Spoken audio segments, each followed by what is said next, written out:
vamos a comenzar a desarrollar la unidad de nucleótidos y ácidos nucleicos, un grupo de compuestos con una estructura y características distintas a los que hemos estado viendo a lo largo de la materia.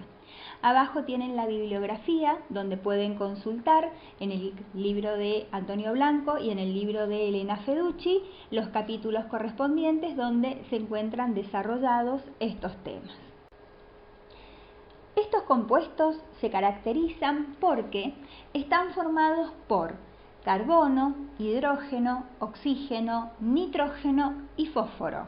Todos estos elementos están presentes tanto en los nucleótidos como en los ácidos nucleicos. Tienen carácter ácido. Ya vamos a ver que ese carácter ácido justamente se lo proporciona el grupo fosfato que tienen unido proveniente del ácido fosfórico. Y son macromoléculas, es decir, son moléculas grandes, constituidas justamente por varias unidades, por más de 2 unidades, que le dan esta característica. ¿Qué funciones generales cumplen en nuestro organismo los nucleótidos y principalmente los ácidos nucleicos? Son depositarios de la información genética y responsables de su transmisión de padres a hijos. ¿Qué significa esto? Vamos a ver que el ADN, la molécula de ADN, es un ácido nucleico justamente y es la molécula donde se encuentra toda nuestra información genética, nuestra información como seres vivos y por supuesto la vamos a transmitir a nuestra descendencia. Y aparte tienen un papel fundamental en la síntesis de proteínas y dirigen el correcto ensamble de aminoácidos en secuencias definidas. Ya vamos a ver que el ADN y el otro ácido nucleico que se encuentra en nuestra célula, que es el ARN, son los que participan y tienen la información para sintetizar, para producir una proteína. Nosotros sabemos que las proteínas están formadas por una cadena de aminoácidos y que esa cadena de aminoácidos tiene una estructura primaria que está dada por el orden, la secuencia en la cual están organizados esos aminoácidos. Bueno, ese orden está determinado justamente en los ácidos nucleicos que están presentes en nuestra célula. En toda la parte, el capítulo de biosíntesis proteica, este tema lo vamos a desarrollar con mucho más detalle.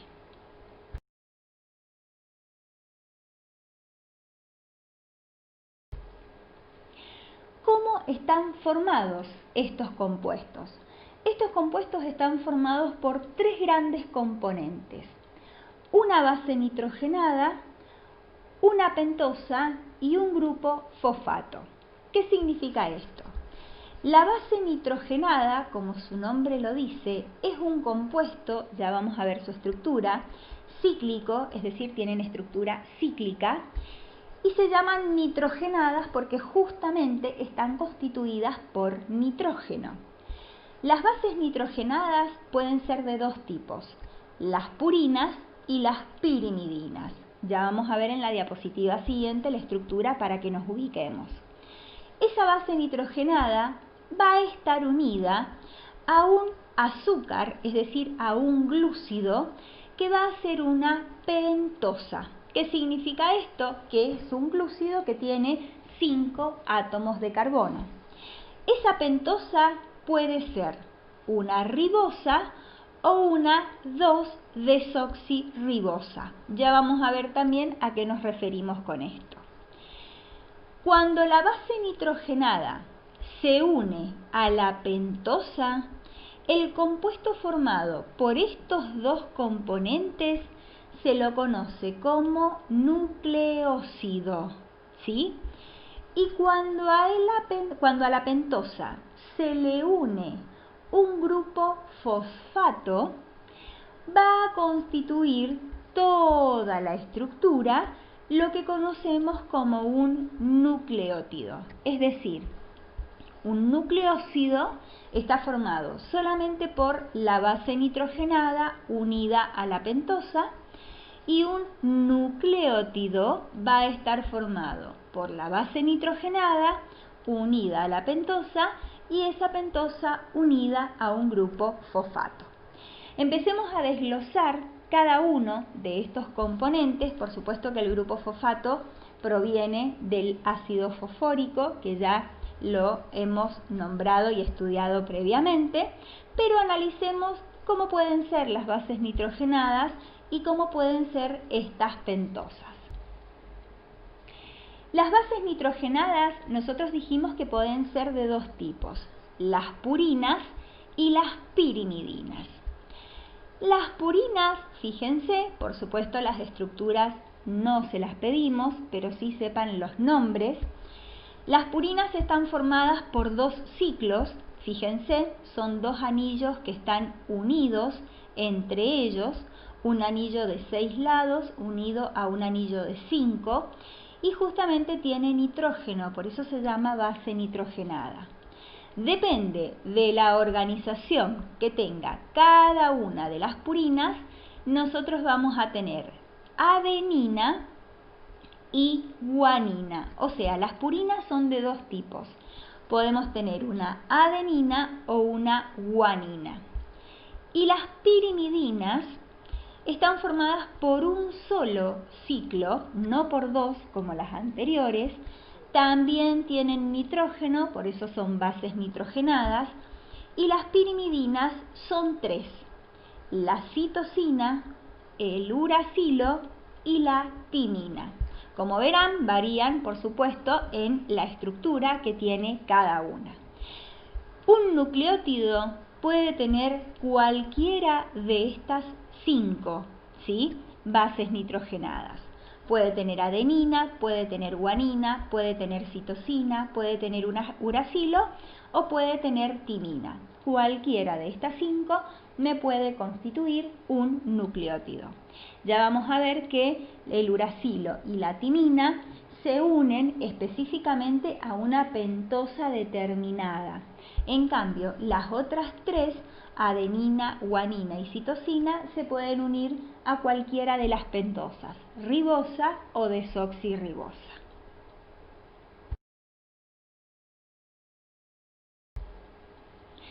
Las pentosas, este azúcar, ¿sí?, que está constituyendo a los nucleótidos, es una aldopentosa. Recordemos qué significa.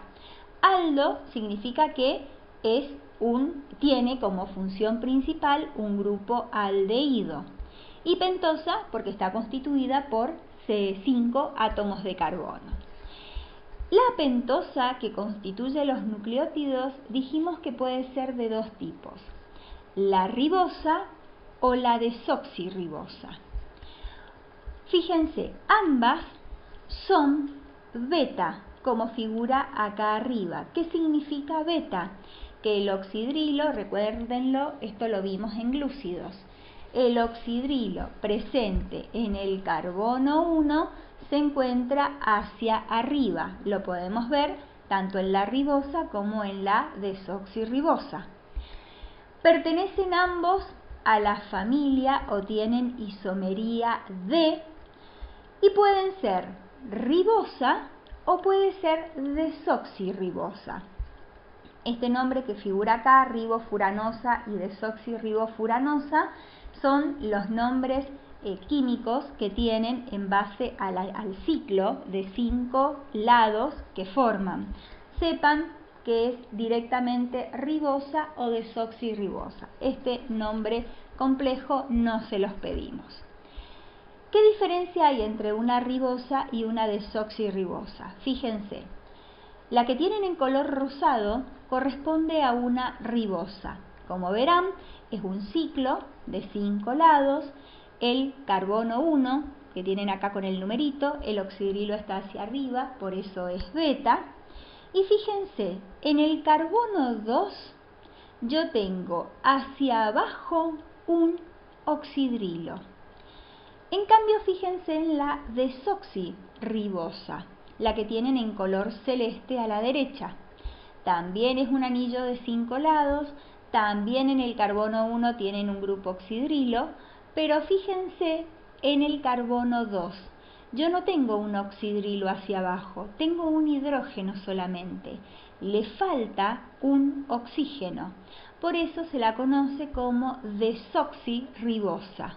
Recuerden que des significa, es el prefijo que me indica ausencia.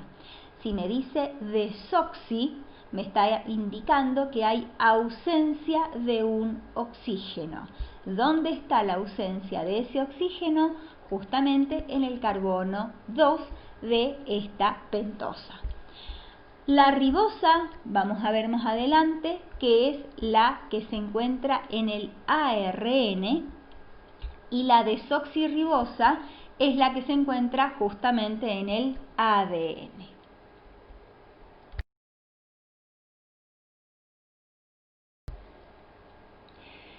¿Cómo pueden unirse? ¿Sí? Hasta ahora vimos al principio que cuando una base nitrogenada se unía a la pentosa me formaba el nucleósido, y cuando la base nitrogenada se unía al azúcar y se unía al ácido fosfórico me formaba lo que conocemos como nucleótido.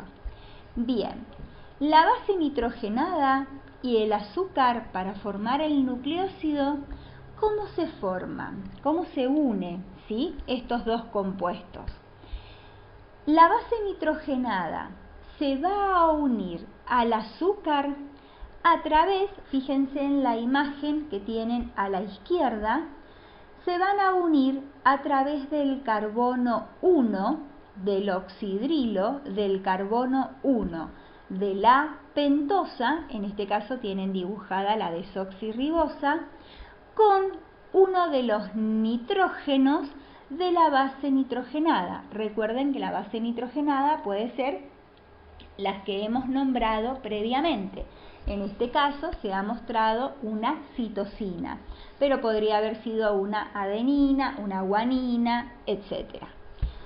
La unión de este oxidrilo de la pentosa con el hidrógeno, el hidrógeno que está unido al nitrógeno de la base nitrogenada, me forma un enlace que se llama enlace N-beta-glicosídico.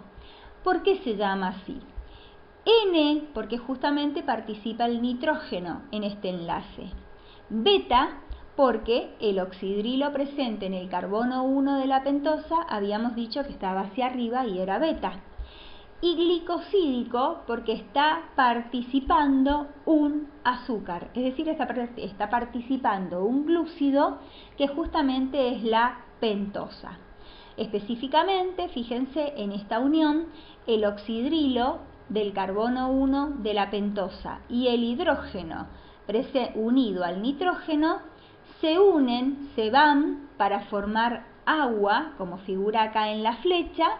Por lo tanto, el carbono 1 de la pentosa se va a unir directamente al nitrógeno de la base nitrogenada, formando este enlace que se llama N-beta-glicosídico. Así se forma un nucleósido. Ahora, cuando a este nucleósido se le unía un ácido fosfórico, nosotros formábamos un nucleótido. ¿Dónde se va a unir este ácido fosfórico?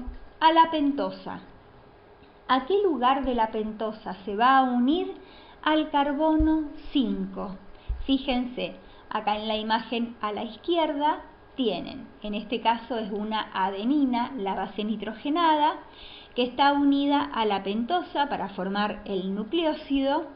Y fíjense en el carbono 5, en el último de la pentosa, el oxidrilo se va a unir al ácido fosfórico. Recuerden que el ácido fosfórico estaba formado por un grupo fosfato, 4 oxígenos y 3 hidrógenos.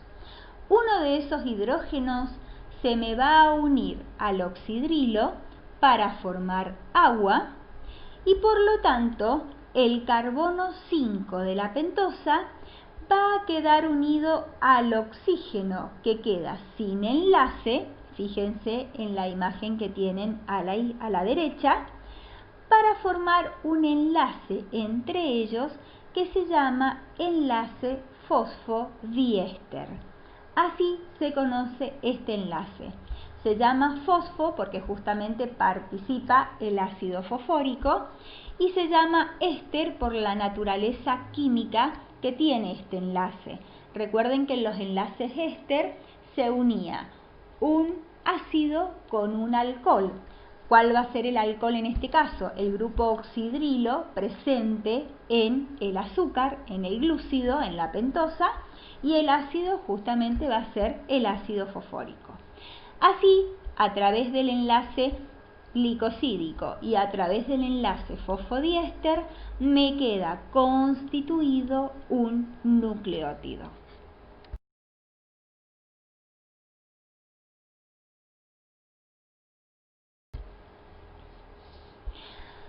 Acá lo tienen en otra imagen, ¿sí? Cuando una base nitrogenada, que puede ser cualquiera de estas 5, se une a una pentosa, me va a formar un nucleósido a través de un enlace glucosídico o glicosídico, lo pueden nombrar de las dos maneras, y cuando al carbono 5 de la pentosa se une un grupo fosfato, me forma un nucleótido. Ahora, cuando yo tengo un solo grupo fosfato unido a esta pentosa, yo voy a tener lo que se llama un nucleótido monofosfatado, es decir, con un solo grupo fosfato. Ahora, a este nucleótido se le puede unir otro grupo fosfato más. ¿A dónde se une ese grupo fosfato? Al primer fosfato que estaba unido, es decir, que voy a tener un grupo fosfato unido a otro grupo fosfato. Cuando se unen dos grupos fosfato a este nucleósido, se le llama nucleótido difosfatado. Y cuando se le une un tercero, se lo llama nucleótido trifosfatado. Es decir, que se pueden unir 1, 2 o 3 grupos fosfato a esta estructura. Más de 3 no se unen, no vamos a encontrar un nucleótido tetrafosfatado. Eso sí que ya no existe, pero hasta 3 podemos encontrar perfectamente. Fíjense que cada uno de los grupos fosfatos tiene encerrado en un círculo las cargas negativas. Por lo tanto, recuerden que dijimos al principio que estos compuestos tienen características ácidas.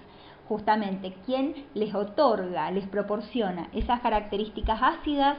Las cargas negativas que están presentes en los oxígenos de cada uno de los grupos fosfatos.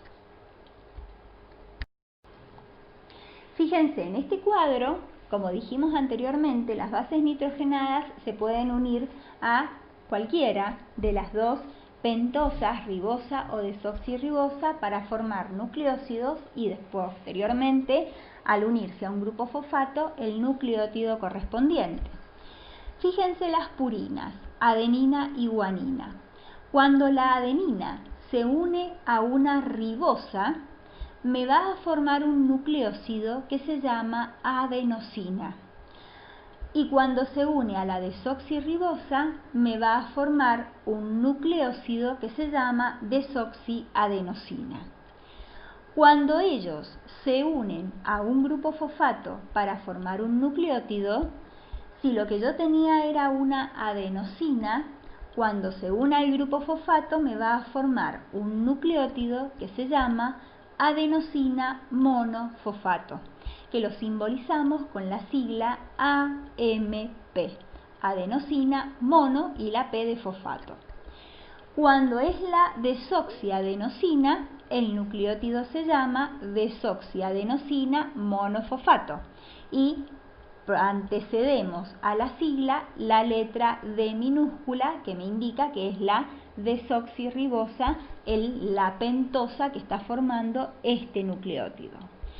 Si esta adenina se uniera o se encontrara en el nucleótido, se encontrara unida a más de un grupo fosfato, tendríamos adenosina difosfato, adenosina trifosfato, y ya la sigla sería ADP o ATP, lo vamos a ver enseguida en otra imagen. Si la base nitrogenada es la guanina, el nucleósido puede ser guanosina con la ribosa o desoxiguanosina con la desoxirribosa. Y los nucleótidos correspondientes, guanosina monofosfato con su sigla GMP o desoxiguanosina monofosfato con su sigla correspondiente. Es lo mismo que para la adenina, nada más que cambia la base nitrogenada. En las pirimidinas pasa lo mismo. Cuando la pirimidina es la citosina, el nucleósido formado, si se une a una ribosa, es la citidina y a una desoxirribosa, la desoxicitidina. Y los nucleótidos correspondientes, citidina monofosfato, CMP, o desoxicitidina monofosfato con su sigla correspondiente. Pero fíjense acá la timina y el uracilo. Hay una característica particular. La timina no se puede unir a una ribosa, se une exclusivamente a una desoxirribosa. Por lo tanto, el único nucleósido que me puede formar la timina es la desoxitimidina. Y por lo tanto, el único nucleótido que me va a formar es la desoxitimidina monofosfato. No puede unirse a una ribosa. En cambio, el uracilo, la otra pirimidina, fíjense, se une exclusivamente a una ribosa, no puede unirse a una desoxirribosa. Por lo tanto, el nucleósido correspondiente para el uracilo es la uridina y el nucleótido la uridina monofosfato o conocida como UMP. El uracilo no puede formar ni nucleósidos ni nucleótidos con la desoxirribosa. Esta es la característica particular que tiene la timina y el uracilo.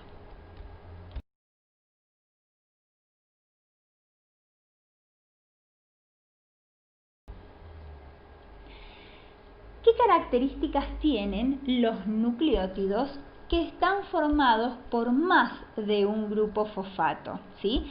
Nosotros dijimos en una diapositiva previa que los nucleótidos podían tener un grupo fosfato, los monofosfatados, 2 los difosfatados o 3 los trifosfatados. La característica que tiene cuando hay más de un grupo fosfato unido es que los enlaces que unen un grupo fosfato con el otro grupo fosfato son enlaces de alta energía. Fíjense los que tienen acá simbolizados no con una línea recta, sino como con una curva, ¿sí?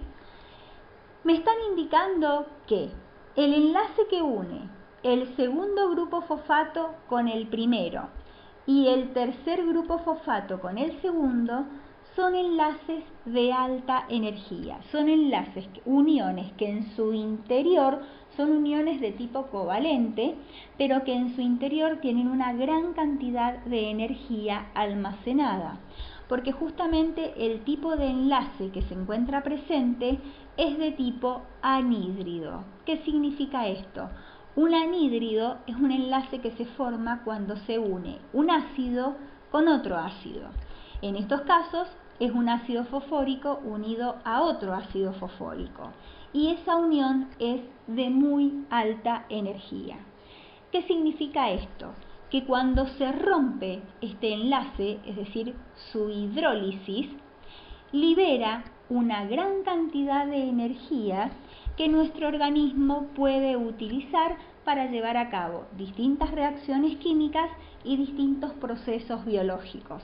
Por lo tanto, vamos a ver que estos compuestos, los nucleótidos, son compuestos que reservan, que tienen los nucleótidos difosfatados y los trifosfatados, son nucleótidos que tienen alta energía acumulada y que cuando rompemos los enlaces, esa energía que se libera puede ser utilizada para algún otro proceso en particular.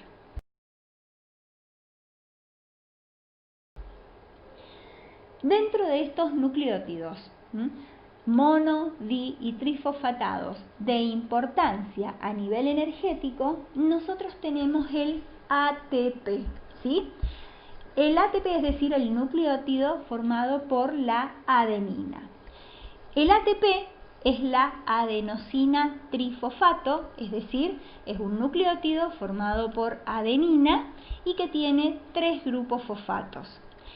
Cuando este ATP, que lo han nombrado en otras materias previamente, cuando este ATP rompe un enlace fosfato entre el tercero y el segundo grupo fosfato, se libera una gran cantidad de energía y me queda un compuesto que se llama ADP. Como se rompió el enlace entre un fosfato y el otro, el tercer fosfato se liberó, se fue y me queda el nucleótido difosfatado. Este ADP, adenosina difosfato, es capaz de romperse también, liberar un segundo grupo fosfato y volver a liberar energía. Por lo tanto, me quedaría en este caso el nucleótido monofosfatado, conocido como AMP, adenosina monofosfato.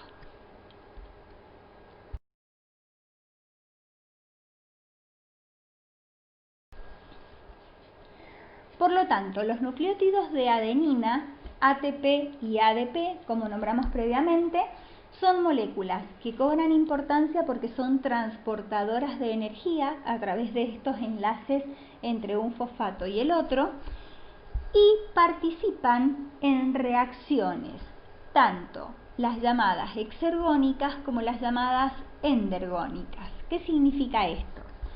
Cuando en una reacción química, cuando el reactivo se transforma en producto y a lo largo de la reacción se libera energía, esa energía liberada la va a ser captada por el ADP. ¿Para qué? Para que una un grupo fosfato y esa energía que liberó la reacción sea guardada en el enlace de alta energía entre el tercer fosfato y el segundo fosfato que me van a originar el ATP. Las reacciones en donde se libera energía, químicamente se las llama reacciones exergónicas.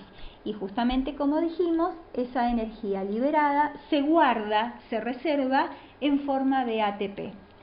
En cambio, en las reacciones en donde para que el reactivo pase a producto necesito energía incorporar, que son las que se llaman reacciones endergónicas, esa energía que necesita la reacción, ¿quién se la va a proporcionar?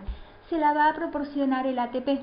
Por lo tanto, al romperse el enlace de alta energía, liberarse un ácido fosfórico y liberarse ADP, esa energía producida de la ruptura del enlace puede ser utilizada por la reacción química para que ésta se lleve a cabo, ¿sí?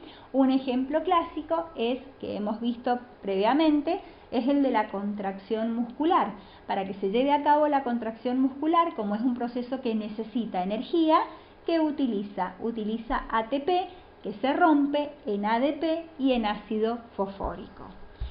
Esta misma función, tanto en las reacciones exergónicas como endergónicas, no solamente la cumple el ATP, sino que también la pueden llevar a cabo los nucleótidos de guanina, GTP y GDP. Vamos a ver que hay algunas reacciones que se llevan a cabo en nuestro organismo en donde se libera energía. En vez de formarse ATP, lo que se forma es GTP, guanosina trifosfato. El otro nucleótido de adenina importante es el que conocemos como AMP cíclico, adenosina monofosfato cíclica.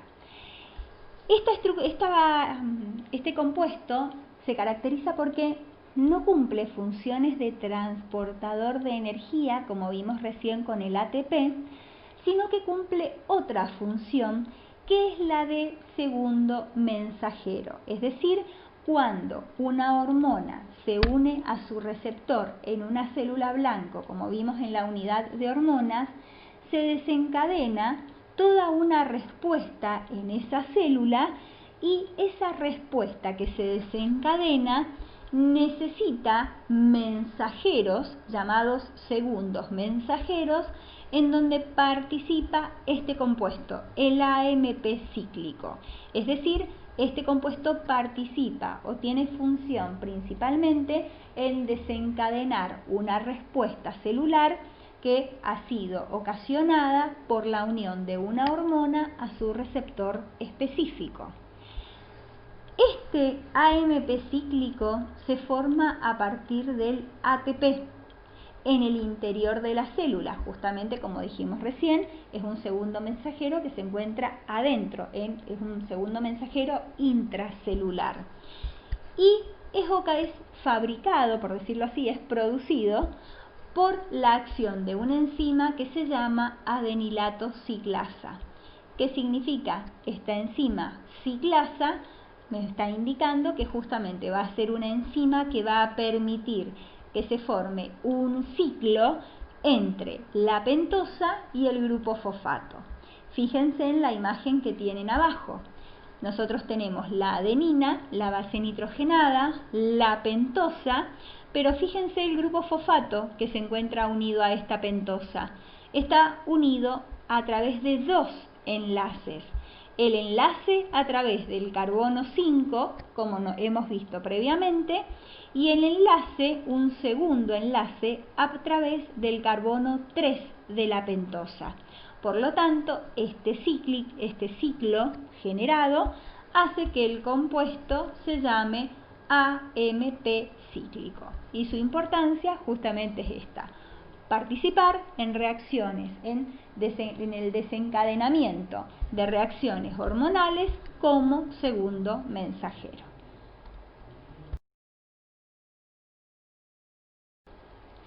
Hasta ahora hemos visto que los nucleótidos se encuentran aislados, formados por la base nitrogenada, por la pentosa y el grupo fosfato.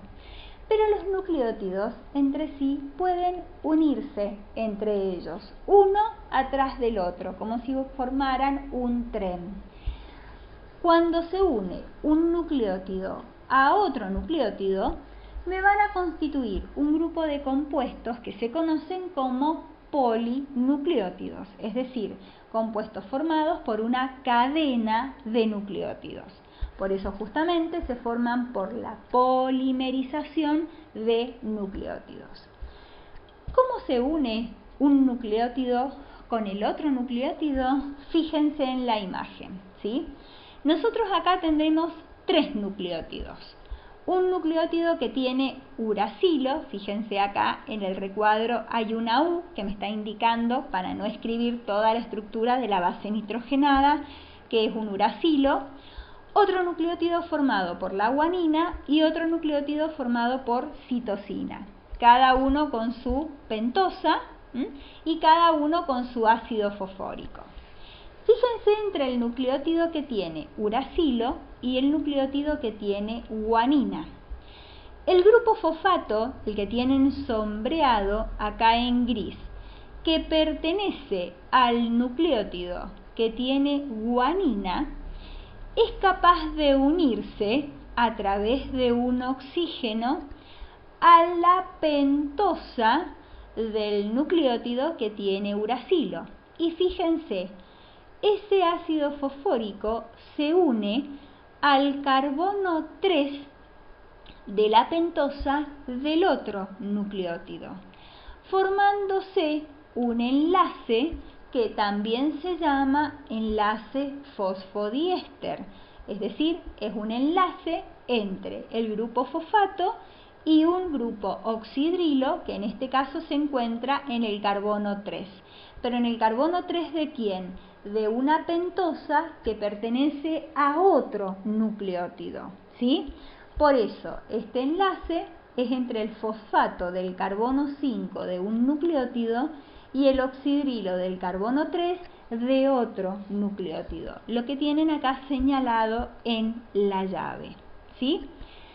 Así se pueden unir 2 nucleótidos, se pueden unir 3, se pueden unir 4, 5, se pueden unir cientos de nucleótidos uno atrás del otro, siempre manteniendo este patrón de enlace.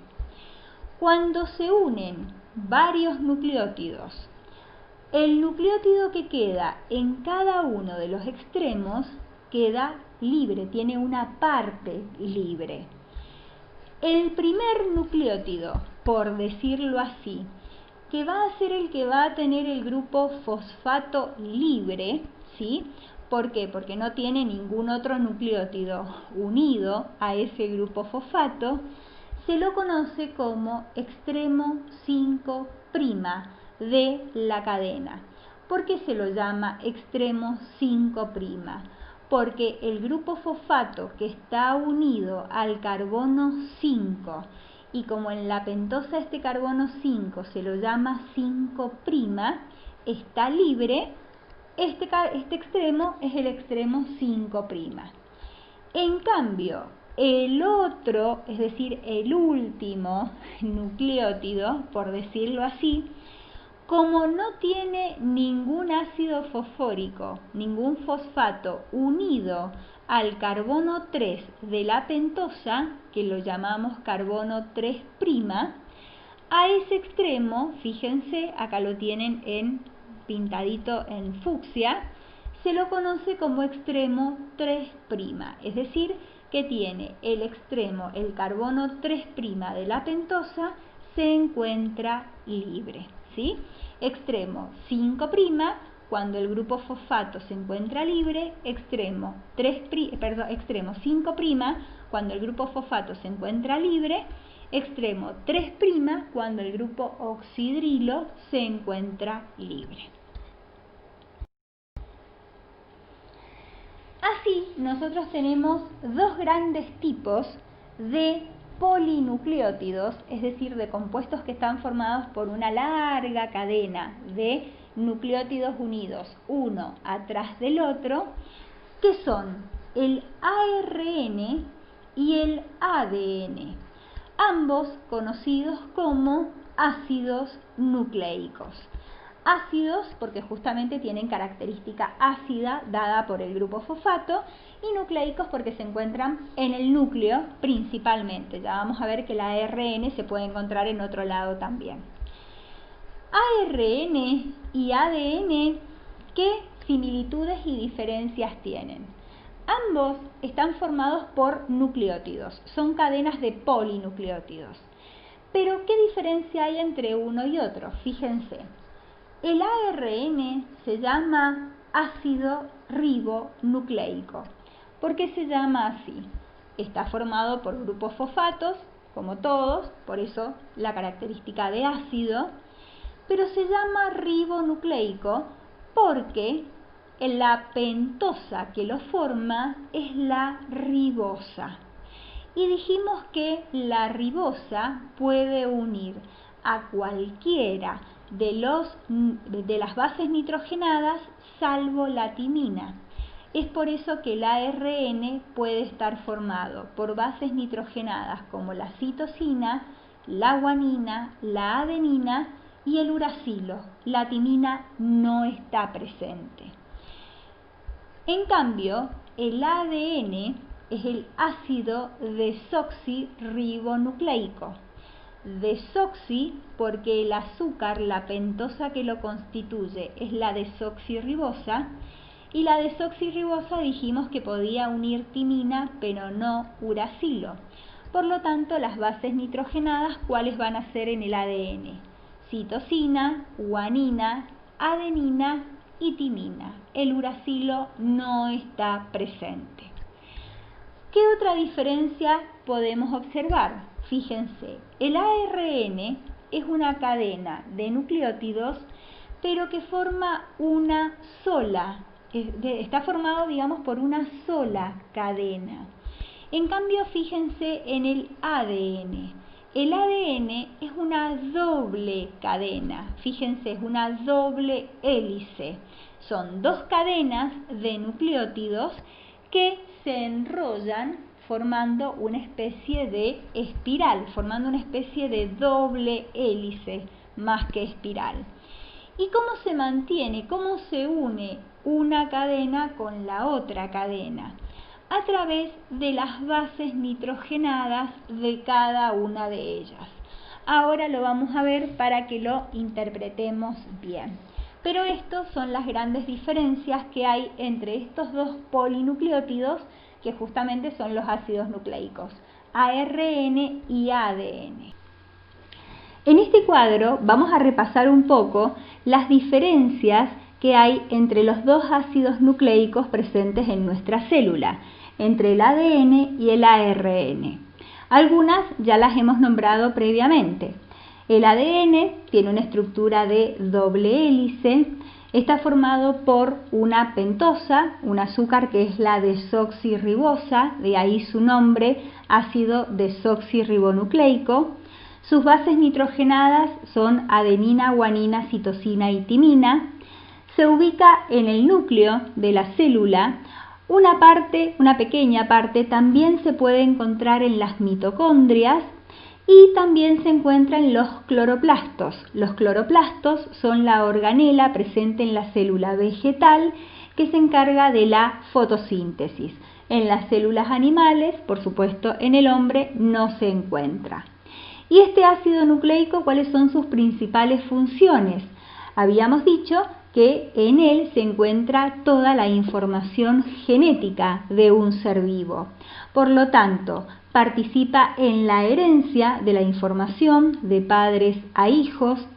A lo largo de la evolución de las especies cobra una función muy importante porque distintos cambios que se produzcan en este ácido van a permitir que las especies puedan evolucionar y adaptarse a distintos cambios. Por supuesto que participa en la reproducción, justamente en el pasaje de características genéticas de padres a hijos, y también participa en la síntesis proteica porque es el que lleva la información de la secuencia de aminoácidos que va a llevar una determinada proteína. El ARN, en cambio, está formado por una sola hélice. Su azúcar o pentosa es la ribosa, de ahí su nombre ácido ribonucleico. Sus bases nitrogenadas son adenina, guanina, citosina y uracilo. Se ubica en el citoplasma, se ubica también en el nucleolo y se encuentra en los ribosomas a nivel celular. Y su principal función es la síntesis de proteínas, como veremos más adelante. Comencemos describiendo a la molécula de ADN, a este ácido desoxirribonucleico. Esta molécula está formada por una doble hélice, es decir, está formada por una doble cadena de nucleótidos.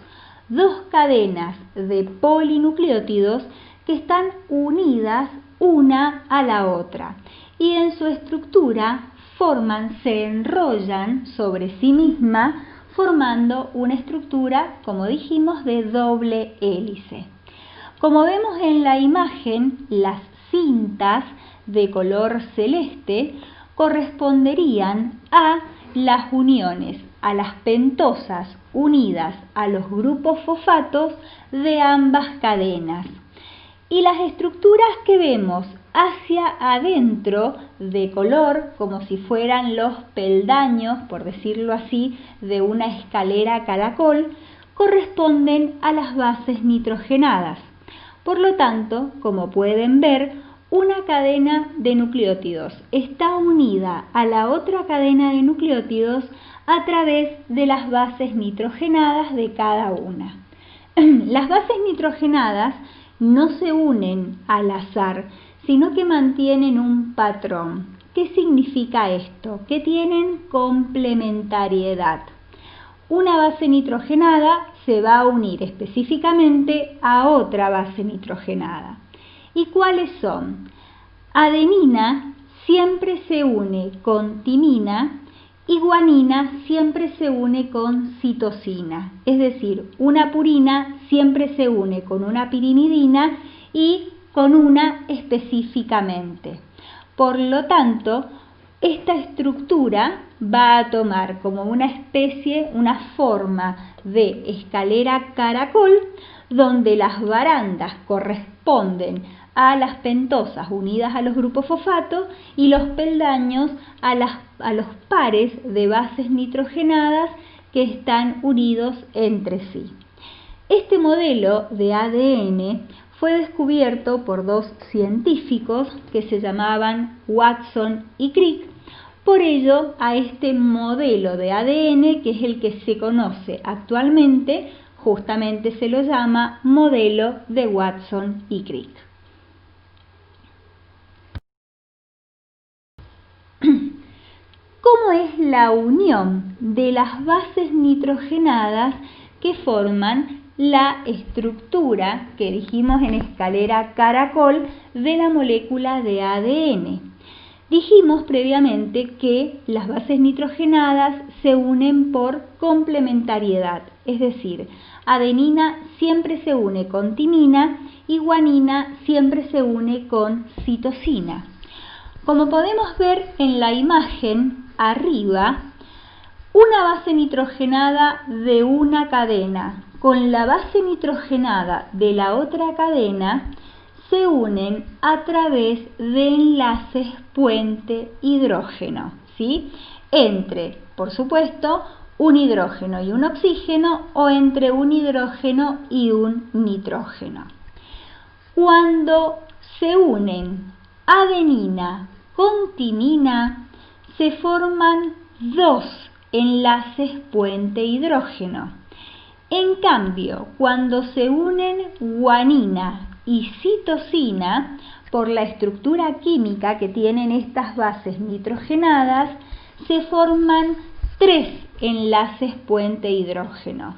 Por lo tanto, es mucho más fuerte la unión de una guanina y una citosina que la de una timina y una adenina. En la imagen de abajo pueden observar exactamente lo mismo.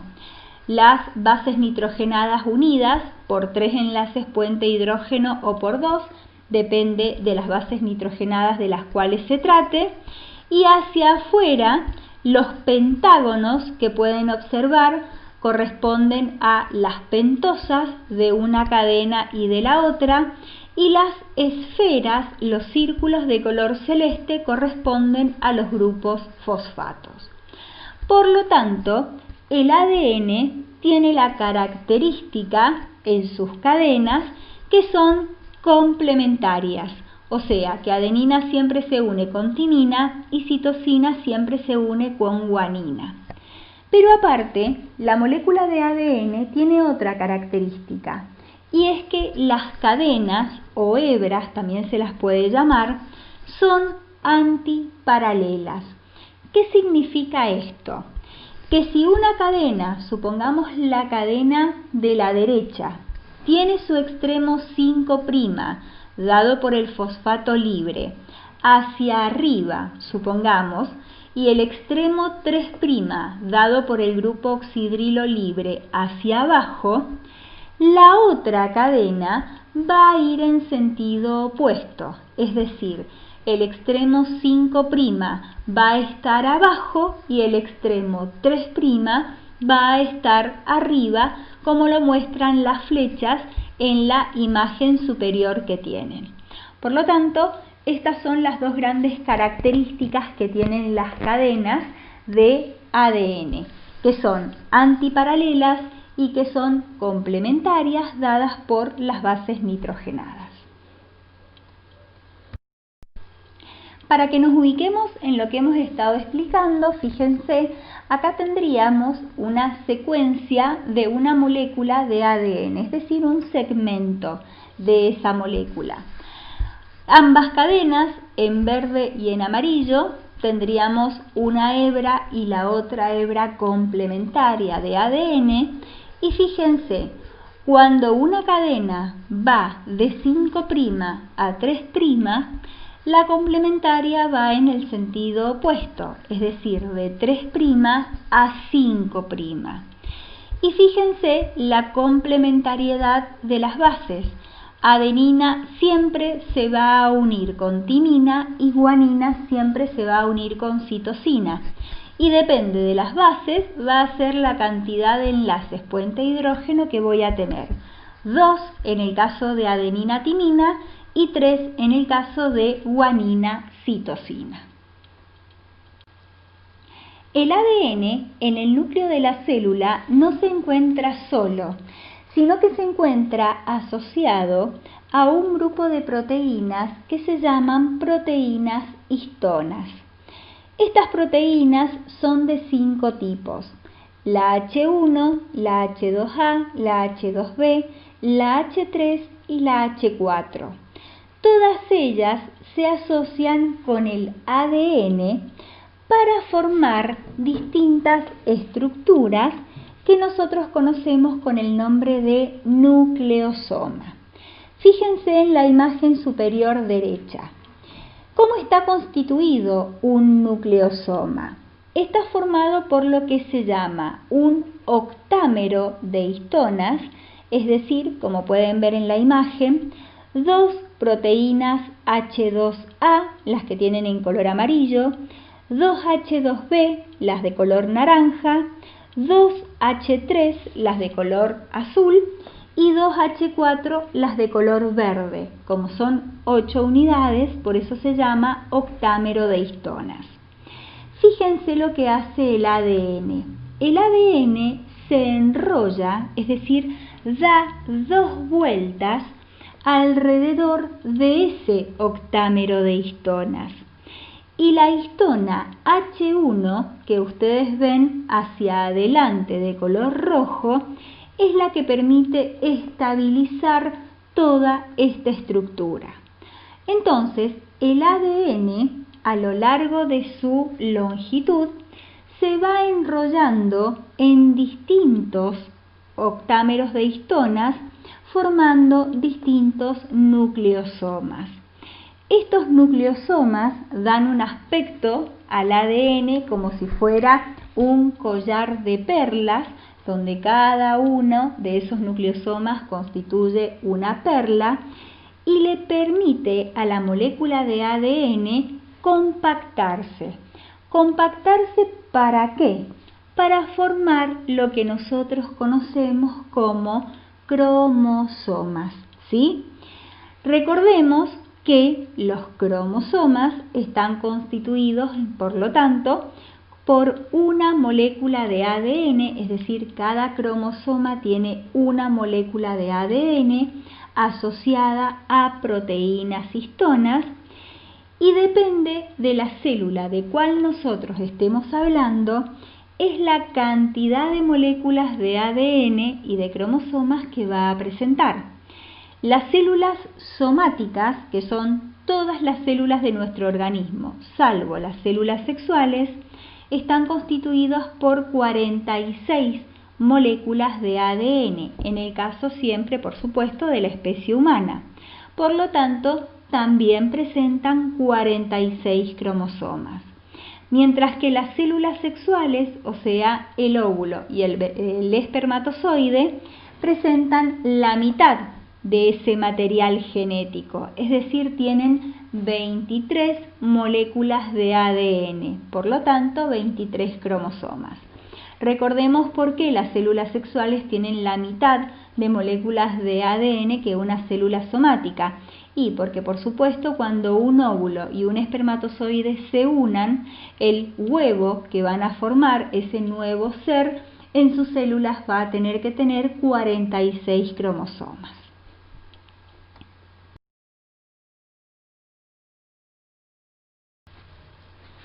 Al conjunto que forman el ADN, las proteínas histonas que tiene asociadas y otro tipo de proteínas que se conoce como no histonas, que también están en el núcleo de la célula, se lo llama cromatina. Como pueden ver en la imagen, por lo tanto, la cromatina va a estar formada por todas las moléculas, por las 46 moléculas de ADN asociadas a las proteínas histonas, formando los nucleosomas compactándose y todo este material en el interior del núcleo constituyendo el genoma que conocemos de dicha célula.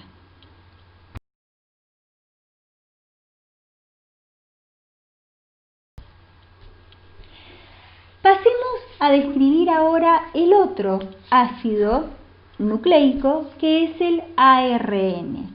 Ya previamente dijimos qué bases nitrogenadas lo forman, cuál es la pentosa, cuál es su función, etc.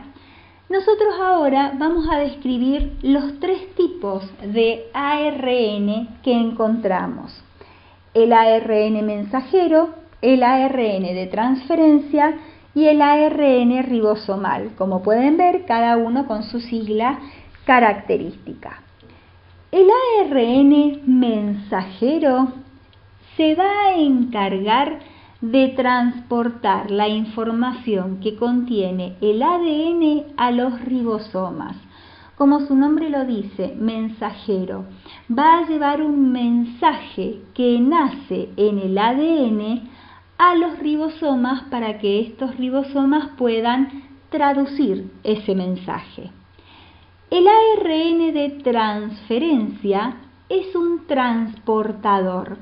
¿Qué va a transportar? Va a transportar a un aminoácido específico y justamente va a participar también de la síntesis de proteínas. Y el ARN ribosomal, como su nombre lo dice, es el que constituye los ribosomas y estos ribosomas van a ser los encargados de traducir el mensaje que previamente trajo el ARN mensajero para poder formar una proteína en particular. Cuando veamos la unidad, la parte de biosíntesis proteica, vamos a ver cómo funcionan en conjunto estos tres ARN. Por ahora los vamos a describir simplemente a cada uno. Describamos al ARN mensajero. El ARN mensajero es un ácido nucleico, por lo tanto está formado por nucleótidos. Pero ¿qué características tiene esta molécula? Aparte de la secuencia de nucleótidos, que es la que ustedes pueden observar como banderines en la imagen, presenta un capuchón o cap y una cola de poli A. El capuchón o cap, la función que cumple es proteger a este ARN mensajero, protegerlo de distintas enzimas que pudieran degradarlo y destruirlo. Es como el capuchón de una lapicera. ¿Para qué lo utilizamos? Y para proteger la punta, evitar que la tinta se seque. Acá este capuchón o cap va a proteger también a este ARN mensajero. Y al final, la cola de poli A, fíjense, se llama justamente así porque es una secuencia de adeninas que se encuentran una atrás de la otra y la función que tiene es darle estabilidad a este ARN mensajero. ¿Cuál es la función de este ácido? Transmitir la información que está contenida en el ADN y llevarla al ribosoma para la síntesis de proteínas. Es decir, como su nombre lo dice, va a llevar un mensaje desde el ADN hasta el ribosoma. Pero ese mensaje, ¿cómo lo lleva? Lo va a llevar en forma de codones. ¿Qué significa esto? Un codón es un triplete, justamente, formado por 3 nucleótidos, es decir, formado por 3 bases nitrogenadas. El ARN mensajero en su secuencia está entonces dividido en distintos codones, estas secuencias de 3 bases nitrogenadas. Cada secuencia, cada codón me va a codificar así se llama, o me va a determinar un aminoácido específico.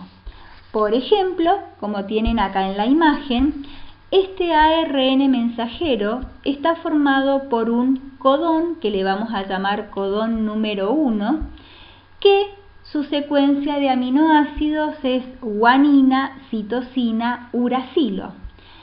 Este codón, esta secuencia, codifica específicamente para la alanina. El segundo, el codón número 2, que figura en esta imagen, está formado por adenina, citosina y guanina.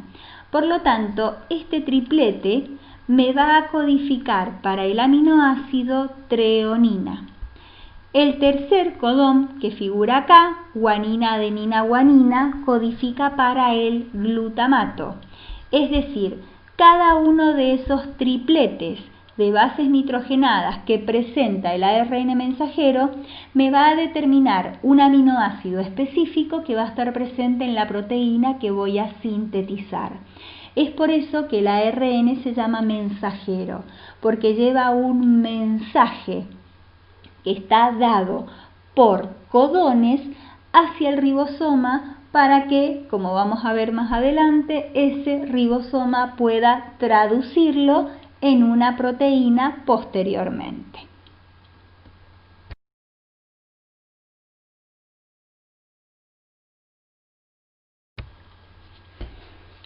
El ARN de transferencia, como habíamos dicho previamente, la función que tiene es transportar un aminoácido, es decir, un aminoácido en particular. Si nosotros tenemos 20 aminoácidos, que son los que pueden formar nuestras proteínas, por lo tanto vamos a tener 20 tipos diferentes de ARN de transferencia, donde cada uno va a transportar un aminoácido específico. El ARN de transferencia también es un ácido nucleico, por lo tanto también está formado por una secuencia de nucleótidos, pero fíjense la estructura. El ARN de transferencia se dice que tiene formita de trébol, ¿sí? Donde la cadena de nucleótidos forma distintas asas, la asa D, la asa que conocemos como anticodón y la asa T, que justamente le dan este aspecto de trébol. ¿Qué es lo importante y que nosotros tenemos que saber de acá? Que el ARN de transferencia en su extremo 3' va a aportar o va a transportar el aminoácido específico que vamos a necesitar para sintetizar una proteína.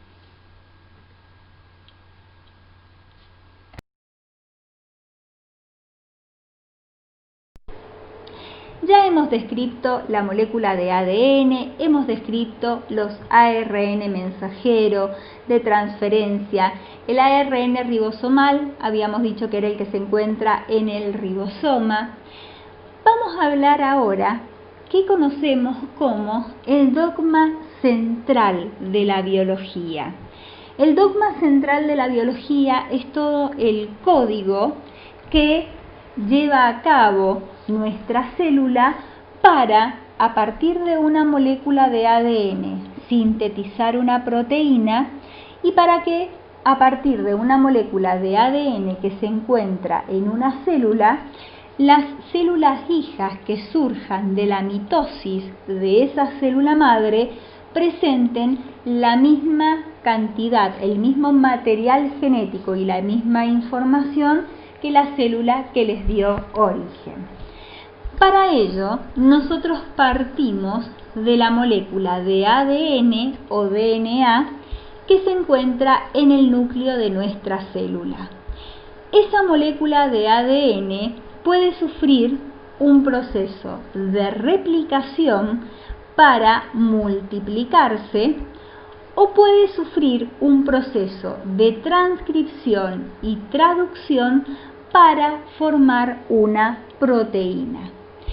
El proceso de replicación es un proceso que se lleva a cabo en el propio núcleo de la célula y tiene como objetivo, que vamos a ver en la diapositiva posterior, replicar, es decir, multiplicar el ADN, formar una copia idéntica de cada una de las moléculas de ADN para que cuando una célula origine dos células hijas, cada una de ellas tenga la misma información que la célula madre. Y cuando este ADN sufre un proceso de transcripción para sintetizar ARN mensajero, este ARN mensajero formado es capaz de salir del núcleo, viajar al ribosoma para sufrir un proceso posterior de traducción donde finalmente se va a generar una proteína. Los segmentos de ADN que van a originar o que van a transcribir para una proteína en particular se lo conoce como gen, con el nombre de gen. Entonces, una molécula de ADN puede estar formada por múltiples genes, por una gran cantidad de genes, donde cada uno de ellos, cada uno de esos segmentos, me va a codificar o me va a generar una proteína específica, una proteína en particular. Todo el tema de biosíntesis proteica y genes lo vamos a ver en la unidad siguiente. Ahora nos vamos a dedicar y nos vamos a detener un poquito en el proceso de replicación.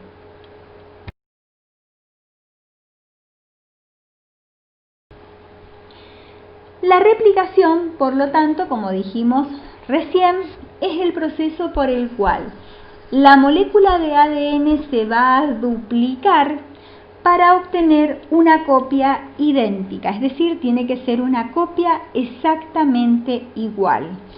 Y se produce, este proceso se lleva a cabo en una fase del ciclo celular que se conoce como fase S o justamente fase de síntesis. Por lo tanto, en este proceso de replicación, como vemos en la imagen, a partir de una molécula de ADN que le vamos a llamar molécula molde, ¿sí?, que es la que ustedes tienen en azul, vamos a generar dos moléculas en donde cada una de ellas, fíjense, mantiene una hebra de la molécula molde y la otra hebra, la que ustedes tienen en amarillo, es una hebra nueva, es una hebra que se ha sintetizado de manera nueva, ¿sí? Es por eso que al proceso de replicación se lo llama o se dice que es semiconservador. ¿Por qué? Porque cuando se lleva a cabo el proceso, cada una de las dos moléculas hijas, cada una de las dos copias que yo obtengo, mantiene una hebra que estaba en la molécula de ADN molde o madre de la cual fue formado. Veamos brevemente cómo es este proceso de replicación. ¿Cómo es este proceso de replicación? Fíjense, acá tenemos una molécula de ADN que le vamos a llamar molécula molde, formada por las dos cadenas, por las dos hebras. En el proceso de replicación, lo que va a suceder es que los enlaces puente hidrógeno que unen las bases nitrogenadas de las dos cadenas se van a romper. Por lo tanto, esas dos cadenas se van a separar, una por un lado y la otra por el otro lado. Cada una de esas hebras molde que ustedes tienen en color azul va a dar origen o va a servir justamente como su nombre lo dice, como molde para sintetizar, para fabricar, para producir una hebra complementaria, que es la que ustedes están viendo en color celeste. Fíjense en la imagen, arriba en azul tenemos una hebra molde y en celeste la hebra nueva que se va sintetizando. y abajo exactamente lo mismo. ¿Quiénes participan en todo este proceso? Un grupo de enzimas que son principalmente 4. Participan más, pero estas son las más importantes.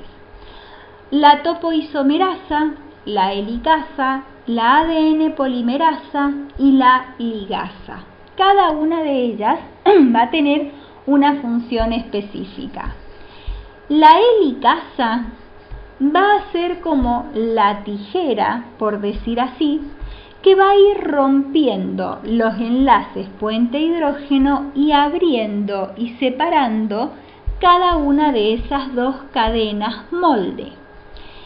La topoisomerasa va a permitir que la hebra, acuérdense que la molécula de ADN era una molécula en espiral, va a permitir que esta doble hélice se desenrolle, facilitando a la helicasa para que se corten los enlaces puente hidrógeno, dobles o triples dependiendo de las bases nitrogenadas. La ADN polimerasa es la que va a ir incorporando los nucleótidos complementarios en la nueva hebra que se va formando. Y como un nucleótido con el otro tiene que unirse a través de un enlace fosfodiéster, la ligasa va a ser la enzima encargada de esa unión. Así, cuando toda la molécula de ADN se haya replicado, al final voy a obtener dos moléculas nuevas de ADN donde cada una de ellas va a tener una cadena molde y una cadena nueva que se ha sintetizado. Por eso, como dijimos recién, el proceso de replicación es un proceso semiconservador.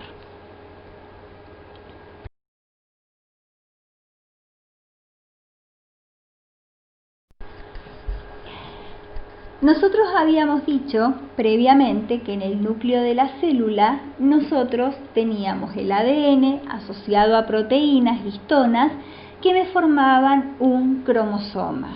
O sea que cada cromosoma, un cromosoma, estaba formado por una molécula de ADN. Cuando sucede la fase S del ciclo celular y esta molécula de ADN se me replica, es decir, me genera una copia exactamente igual, una copia idéntica, el cromosoma ya no va a estar formado por una sola molécula de ADN, sino, como pueden observar en la imagen, el cromosoma va a estar formado por dos moléculas de ADN, las que se obtuvieron de la replicación, donde esas dos moléculas son exactamente iguales. Por eso, a cada una de esas moléculas, que van a ser los brazos de un cromosoma, se lo llama cromátidas hermanas. O sea que cada cromátida hermana está formada por una molécula de ADN exactamente igual a la otra. Estos cromosomas, con estas dos moléculas de ADN replicadas, que están unidas solamente por un sector que se llama centrómero, son las que ingresan en la mitosis. Y en la mitosis, ¿qué es lo que sucede finalmente? La célula madre, que es la que tiene todos estos cromosomas con su ADN duplicado, se va a dividir en dos células hijas. ¿Y qué va a suceder? Recuerden que en la anafase, cada una de esas cromátidas, cada uno de esos brazos del cromosoma, se separan, cada brazo va a cada célula hija. Por lo tanto, cada molécula de ADN idéntica va a parar a cada una de esas células hijas formadas a partir de la célula madre. Es por eso que genéticamente cada una de las células hijas que se forman por mitosis es exactamente igual a la célula madre que les dio origen, porque ese ADN sufrió previamente replicación. Recuerden que esto sucede en las células somáticas. Las células sexuales no, porque el proceso que llevan a cabo es la meiosis y es otro proceso diferente.